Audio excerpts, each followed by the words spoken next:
Hello everyone, welcome to উচ্চতর গণিত চর্চা উইথ সৌরভ। আজ থেকে আমরা আলোচনা শুরু করব চাইল্ড ডেভেলপমেন্ট অ্যান্ড পেডাগোগি, যেটাকে আমরা সিডিপি বলে থাকি, যেটা আমাদের সিটেট এবং বিভিন্ন টিচিং এক্সামের ক্ষেত্রে খুব গুরুত্বপূর্ণ একটা টপিক। তো প্রথমেই জেনে নিই যে চাইল্ড ডেভেলপমেন্ট অ্যান্ড পেডাগোগি আমরা পড়ি কেন।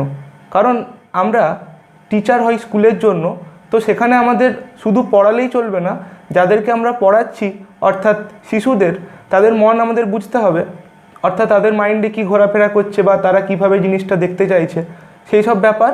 এবং তার সাথে সাথে পেডাগোগি মানে আমরা কিভাবে পড়াবো সেটাকেই বলা হয় পেডাগোগি। অর্থাৎ পেডাগোগি মানে হচ্ছে সায়েন্স অফ টিচিং, অর্থাৎ শেখানোর যেই বিভিন্ন পদ্ধতি রয়েছে সেই সব সংক্রান্ত আলোচনা। তো এর মধ্যে প্রথমে যে চ্যাপ্টারটা চলে আসছে সেটাকে আমরা বলবো গ্রোথ অ্যান্ড ডেভেলপমেন্ট, অর্থাৎ যেটাকে আমরা বাংলায় বলে থাকি বৃদ্ধি এবং বিকাশ। তো তোমাদের অনেকের মনে হতে পারে যে আমরা আলোচনাগুলো ইংরাজিতে লিখছি কেন। কারণ আমাদের খেয়াল রাখতে হবে সিটেট বা বিভিন্ন এক্সামের ক্ষেত্রে কিন্তু আমরা সবসময় বাংলা অপশানটা পাবো না, কারণ সেন্ট্রালের পরীক্ষাগুলোতে বাইলিঙ্গুয়াল কোশ্চেন হয়, সেখানেতে একটা ভাষা থাকে ইংরাজি আর একটা ভাষা থাকে হিন্দি। তো যদি তোমরা এখন থেকেই ইংরেজিতে পড়াগুলো অভ্যেস করো তাহলে সেটা তোমরা স্টেট অর্থাৎ ওয়েস্ট বেঙ্গল স্টেটের জন্য যেই টেটটা হবে বা প্রিলিমিনারি টেস্ট হবে সেখানে তোমরা বাংলাতেও কোশ্চেনটা দেখতে পাবে আর ইংরাজিতেও দেখতে পাবে। সেই কারণেই আমরা আলোচনাগুলো অর্থাৎ লেখাগুলো সব ইংরেজিতে করব, কিন্তু পুরোপুরি যেই ডিসকাশনটা হবে সেটা বাংলাতে হবে। প্রথমে একটা কথা বলে রাখি যে গ্রোথ অ্যান্ড ডেভেলপমেন্ট পড়তে গিয়ে যে জিনিসটা আমাদের জানতে হবে, আমরা হিউম্যান বিইং অর্থাৎ মনুষ্য জাতি, তারা কিন্তু কেউ স্ট্যাটিক নয়। স্ট্যাটিক অর্থাৎ কেউ স্থির নয়। উই অলওয়েজ কিপ চেঞ্জিং, আমরা সর্বদাই সততই পরিবর্তনশীল। তো এই পরিবর্তন হওয়ার যে ঘটনাবলী সেটাই আমরা গ্রোথ এবং ডেভেলপমেন্ট এই নিরিখে বিচার করব। তো প্রথমেই জেনে নিই যে গ্রোথ বলতে আমরা কি বুঝি। গ্রোথ অর্থাৎ বৃদ্ধি, যেটা গোদা বাংলায় বললে হয় যে গায়ে গতরে বেড়ে ওঠা, যেটাতে শুধুমাত্র আমাদের ফিজিক্যাল যেই গ্রোথটা হচ্ছে, অর্থাৎ আমাদের ফিজিক্যাল আসপেক্ট যেগুলো রয়েছে, অর্থাৎ যেখানে আমাদের হাইট বাড়ে, মাস বাড়ে, এইসব সেগুলোকে আমরা বলে থাকি গ্রোথ, অর্থাৎ যেগুলো আমরা মেজার করতে পারি। গ্রোথ মিন্স চেঞ্জ ইন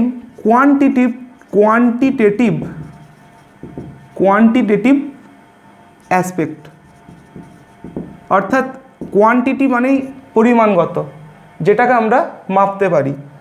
এবং গ্রোথের মধ্যে আমাদের পড়ে যাচ্ছে change in height, weight, size, shape of the body, অর্থাৎ এখানে আমাদের পড়ে যাবে, এছাড়াও রয়েছে সাইজ, শেপ অফ বডি, অর্থাৎ আমাদের শরীরের যে গঠনগত পরিবর্তন হচ্ছে সেটাকেই আমরা বলে থাকি গ্রোথ।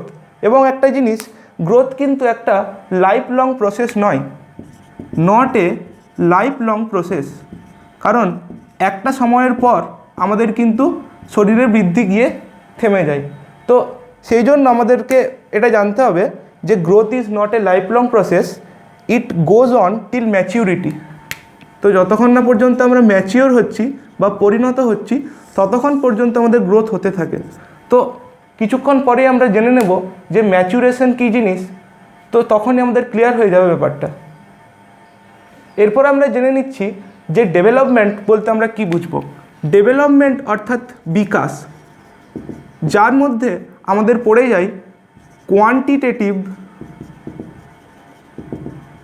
অ্যান্ড কোয়ালিটেটিভ, এই দুটোই কিন্তু আমাদের এর মধ্যে পড়ে যায়। অর্থাৎ আমাদের যে চেঞ্জটা হচ্ছে সেটা গুণগত দিক থেকে এবং আমাদের পরিমাণগত দিক থেকে। কারণ আমাদের হিউম্যান বিইংসের পরিবর্তন শুধুমাত্র যেটা গায়ে গতরে বেড়ে উঠলেই সে বড় হয়ে যায় না। বড় হওয়ার জন্য যেটা দরকার হয় সেটা হচ্ছে তার গুণগত যেই পরিবর্তন থাকা দরকার। অর্থাৎ আমরা কথায় কথায় বলে থাকি যে এই ছেলেটা শান্ত স্বভাবের, তো এই যে ব্যাপারগুলো আসছে তার মানসিক দিকের পরিবর্তন কীরকম বা সে কতটা বুদ্ধিমান, সেই সব ব্যাপারগুলো পুরোপুরি আমাদের নির্ভর করে বিকাশের সাথে বা ডেভেলপমেন্টের সাথে। এবং একটা কথা বলে রাখি, এই যে ডেভেলপমেন্ট এটা হচ্ছে, এটা কিন্তু একটা life long process. This is a life long process, যেটা ওম টু টোম চলতে থাকে। ওম অর্থাৎ গর্ভাবস্থায়, ভ্রূণ যখন একটা শিশু ভ্রূণাবস্থায় থাকে সেই অবস্থার থেকে স্টার্ট হয়ে যায় তার ডেভেলপমেন্ট, এবং সেটা চলতে থাকে টোম অর্থাৎ কবর পর্যন্ত, মানে মৃত্যু পর্যন্ত চলতে থাকে। জন্মের আগের থেকে শুরু হয় ব্যাপারটা, জন্ম অর্থাৎ পৃথিবীতে পদার্পণ করার আগের থেকে, অর্থাৎ ভূমিষ্ঠ হওয়ার আগের থেকে শুরু হয় তাদের ডেভেলপমেন্ট, এবং সেটা শেষ হয় মৃত্যুর আগে পর্যন্ত। তো এইটা এই জন্য একটা লাইফ লং প্রসেস এবং একটা কন্টিনিউয়াস প্রসেস, এটাকে আমরা বলতে পারি যে কন্টিনিউয়াস প্রসেস। তো এখানের মধ্যে বুঝতেই পারছো যে গ্রোথটা অবভিয়াসলি ডেভেলপমেন্ট হবে, কারণ এখানে আমরা বলেই দিয়েছি যে কোয়ালিটেটিভ এবং কোয়ান্টিটেটিভ দুটোই কিন্তু আমাদের ঢুকে যাচ্ছে ডেভেলপমেন্টের আন্ডারে। অর্থাৎ গ্রোথটাকে আমরা বলতে পারি ডেভেলপমেন্ট, কিন্তু ডেভেলপমেন্ট মানেই গ্রোথ নয়, কারণ ডেভেলপমেন্টের ক্ষেত্রে কেবলমাত্র ফিজিক্যাল আসপেক্টটা গুরুত্ব পায় না।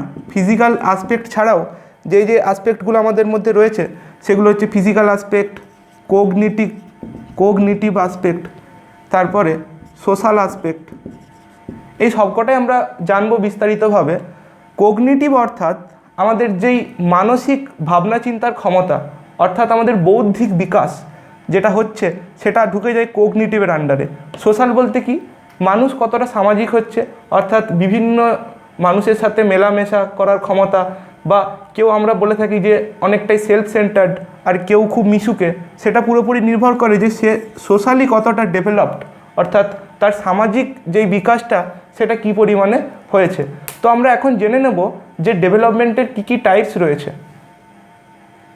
আর একটা কথা, ডেভেলপমেন্টের আর দুটো বৈশিষ্ট্য আমরা জেনে নিচ্ছি।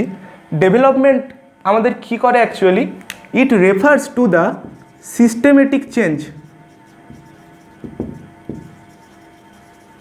Systematic change which leads an individual, অর্থাৎ যেটা একজন ইন্ডিভিজুয়াল বা একজন ব্যক্তিকে কি সাহায্য করে, কিসে, ডিপেন্ডেন্সি টু অটোনমি, অর্থাৎ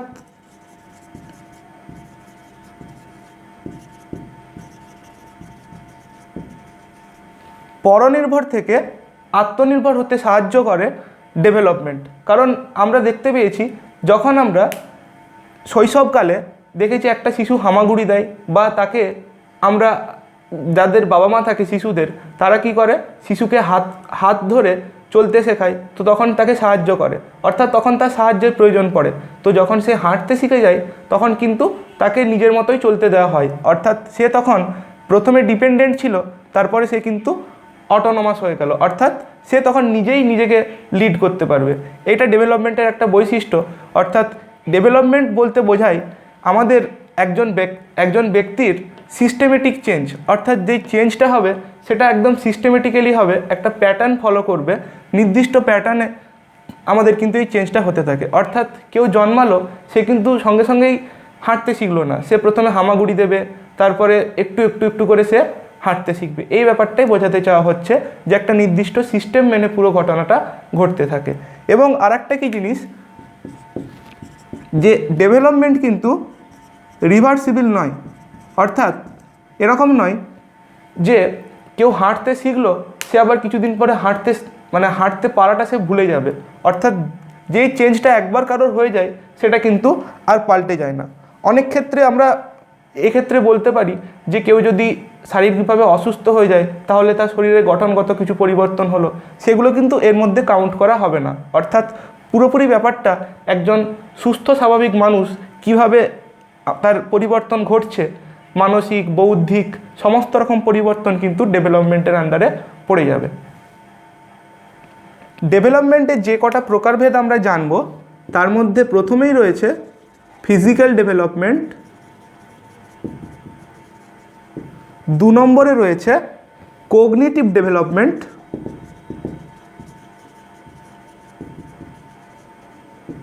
3 নম্বরে রয়েছে ইমোশনাল ডেভেলপমেন্ট, 4 নম্বরে মোরাল ডেভেলপমেন্ট, 5 নম্বরে ল্যাঙ্গুয়েজ ডেভেলপমেন্ট, এবং 6 নম্বরে রয়েছে সোশ্যাল ডেভেলপমেন্ট। এবং প্রত্যেকটার কথা আমরা বলে নিই। ফিজিক্যাল ডেভেলপমেন্ট মানে বুঝতে পারছি তার শরীরের গঠনগত যে পরিবর্তন হবে সেটাকে বোঝানো হচ্ছে। তারপরে কোগনিটিভ ডেভেলপমেন্ট মানে হচ্ছে তার থিঙ্কিং পাওয়ার, রিজনিং করার ক্ষমতা, অর্থাৎ চিন্তাভাবনা, মানসিক দিকের তার যে ডেভেলপমেন্টটা হচ্ছে সেটা হচ্ছে কোগনিটিভ ডেভেলপমেন্ট। ইমোশনাল ডেভেলপমেন্ট মানে তার আবেগের কী পরিমাণে ডেভেলপমেন্ট হচ্ছে, অর্থাৎ আমাদের যে আবেগগুলো রয়েছে তার উপর একজনের কন্ট্রোল কিভাবে রয়েছে সেটা ঢুকে যাচ্ছে ইমোশনাল ডেভেলপমেন্টের আন্ডারে। মোরাল ডেভেলপমেন্ট মানে তার নৈতিক বিকাশ কী রকম হয়েছে, কোনটা ঠিক কোনটা ভুল, সেটা চলে যাচ্ছে মোরাল ডেভেলপমেন্ট আন্ডারে। ল্যাঙ্গুয়েজ ডেভেলপমেন্ট অর্থাৎ তার ভাষার কীরকম ডেভেলপমেন্ট হয়েছে সেটা চলে যাচ্ছে ল্যাঙ্গুয়েজ ডেভেলপমেন্টের আন্ডারে। আর সোশ্যাল ডেভেলপমেন্ট মানে সে কতটা সমাজেতে সবার সাথে মিলেমিশে থাকতে পারে সেইটা। তো এখানে প্রত্যেকটা ডেভেলপমেন্টই কিন্তু রিলেটেড টু ইচ আদার, অর্থাৎ প্রত্যেকটাই একে অপরের সাথে সম্পর্কিত। একটা ডেভেলপমেন্টে যদি ব্যাঘাত ঘটে তার প্রভাব কিন্তু বাকিগুলোতেও পড়বে। তো এখানে যে কটা রয়েছে এখানে কোনো ডেভেলপমেন্ট একটা আর একটাকে বাদ দিয়ে কিন্তু সম্ভব নয়। আর একটা জিনিস, এই যে 6টা ডেভেলপমেন্ট আমরা বললাম সেখান থেকে আমরা মেন 3টে ডেভেলপমেন্টের ক্যাটেগরি করতে পারি। তো প্রথমেই যেটা বলবো আমরা সেটা হচ্ছে কোগনিটিভ ডেভেলপমেন্ট। তার আন্ডারে কিন্তু চলে আসবে আমাদের ল্যাঙ্গুয়েজ ডেভেলপমেন্ট, আর 2 নম্বরে রয়েছে ফিজিক্যাল ডেভেলপমেন্ট, আর 3 নম্বরে আমাদের কিন্তু সোশ্যাল ডেভেলপমেন্ট। সোশ্যালের আন্ডারেই চলে আসবে আমাদের emotional development and moral development. তো এই 3টাই হচ্ছে আমাদের কিন্তু মেন ক্যাটেগরি। কারণ কোনো ব্যক্তি যদি সামাজিকভাবে সবারই সাথে মিশতে পারে, কারণ কি সমাজের একটা নির্দিষ্ট নিয়ম রীতি রয়েছে, সেগুলোর সাথে সে মানিয়ে নিতে পারছে, মানে কি তার মোরাল দিকটাও ডেভেলপমেন্ট হয়ে যাচ্ছে। আর সমাজে কারোর সাথে যখন কথা বলছে হঠাৎ করে কেউ রেগে গেল না, শান্তভাবে কথা বলছে, তার মানে তার ইমোশনের উপরেও কিন্তু কন্ট্রোল রয়েছে। তো মেন 3টে ক্যাটেগরি কিন্তু এইগুলো। এরপর আমরা জেনে নিচ্ছি যে ফিজিক্যাল ডেভেলপমেন্টের ক্ষেত্রে কি কি প্রকারভেদ রয়েছে। ফিজিক্যাল ডেভেলপমেন্ট মেনলি 2টো টাইপের হয়। একটাকে আমরা বলে থাকি গ্রস মোটর স্কিলস, আর একটাকে বলে থাকি fine motor skills. Gross motor skills মানে যেখানে আমাদের শরীরের প্রত্যেকটা অংশ একসাথে কাজ করে।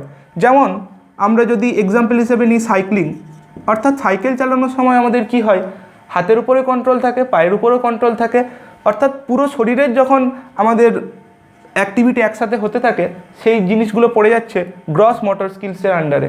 আর ফাইন মোটর স্কিলস মানে শরীরের কোনো একটা পার্টিকুলার জায়গার উপর যখন আমাদের কন্ট্রোল থাকে, যেমন আমরা ড্রয়িং করছি তো তখন আমাদের হাতের আঙুলের উপর যত কন্ট্রোল বেশি থাকবে, এই কাজগুলো আমাদের রিলেটেড হচ্ছে সূক্ষ্ম কাজের সাথে, অর্থাৎ যারা শিল্পী হয় তাদের জন্য কিন্তু ফাইন মোটর স্কিলস।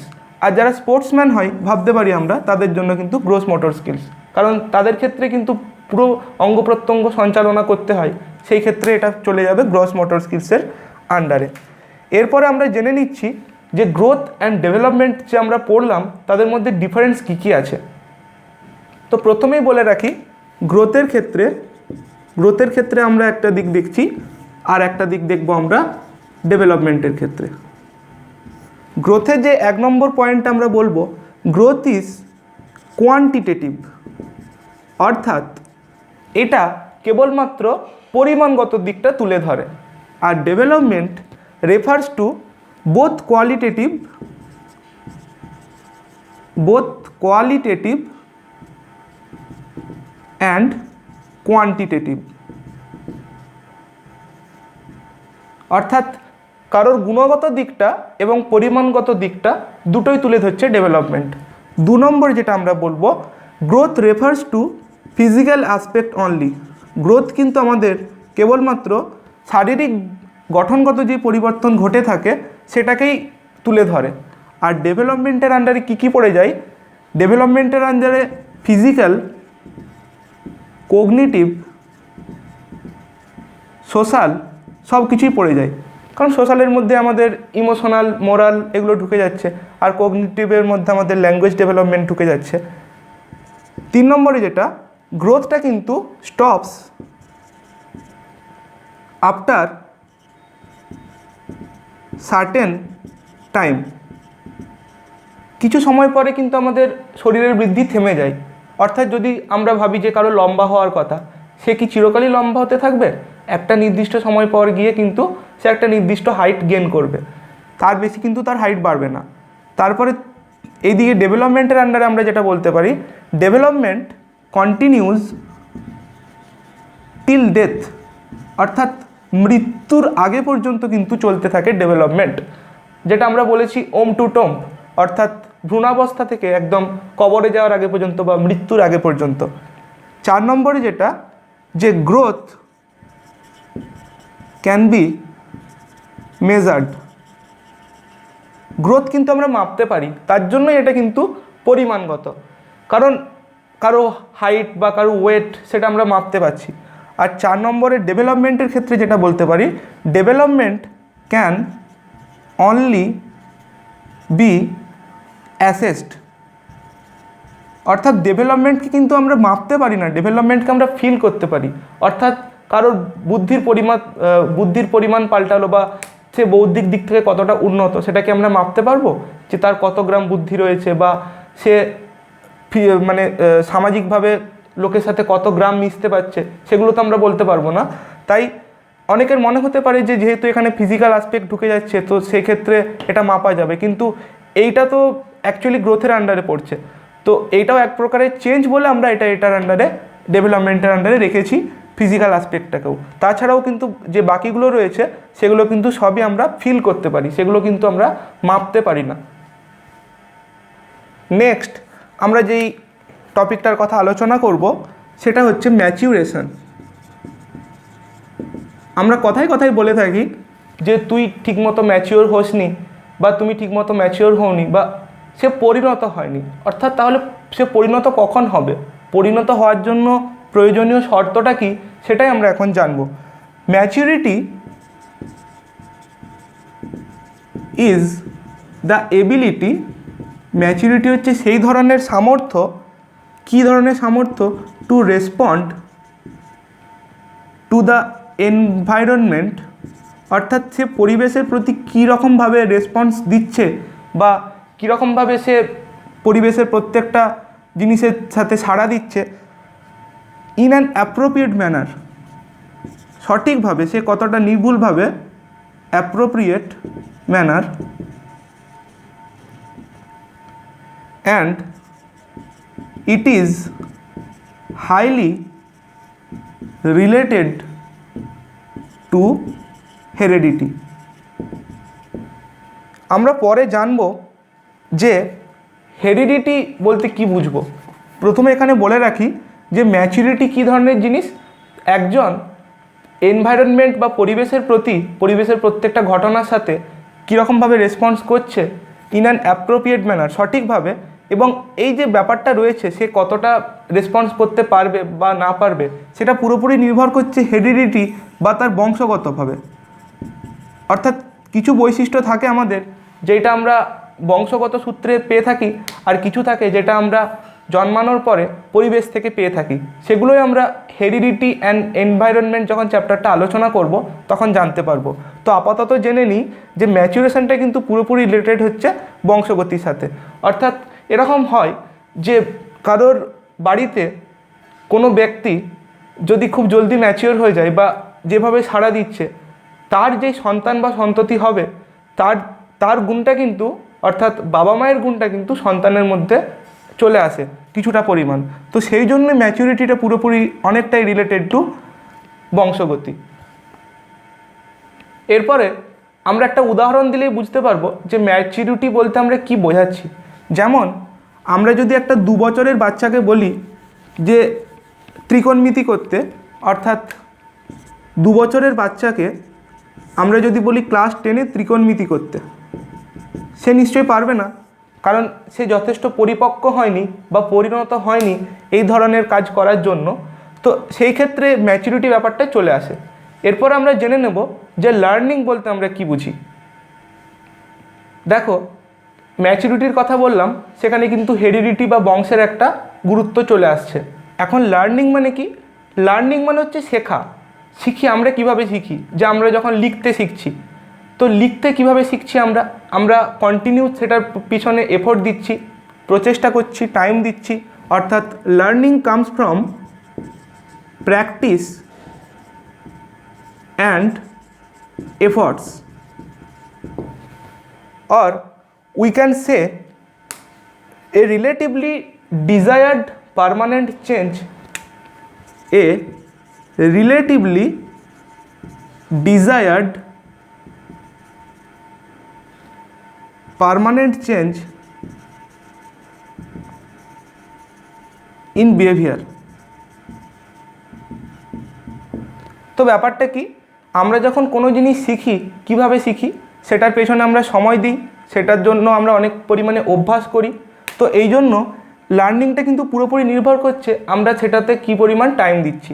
এবং এইটা কিন্তু একটা রিলেটিভলি আপেক্ষিকভাবে ডিজায়ার্ড, অর্থাৎ যেটা আমরা চাইছি, কোনো একটা জিনিস আমরা শিখতে চাইছি।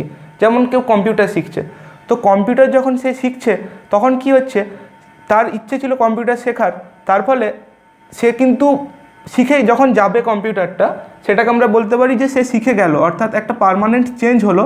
কিন্তু সেটা আপেক্ষিক, এই যে চেঞ্জটা হলো পার্মানেন্ট, সেটা কিন্তু পুরোপুরি পার্মানেন্ট নয়। অর্থাৎ যারা কম্পিউটার শিখেছে তারা যদি কম্পিউটার নিয়ে ভালোভাবে ঘাটাঘাটি না করে, কিছুদিন পরেই কিন্তু তারা সমস্ত জিনিসগুলো ভুলে যাবে। এইটাই এখানে বলতে চাওয়া হয়েছে লার্নিংয়ের ক্ষেত্রে। তো পরবর্তী ভিডিওতে আমরা চাইল্ড সাইকোলজির আরও টপিক নিয়ে আলোচনা করব। তোমাদের যদি ভিডিওটা ভালো লেগে থাকে অবশ্যই বন্ধুদের মধ্যে শেয়ার করো। Thanks for watching.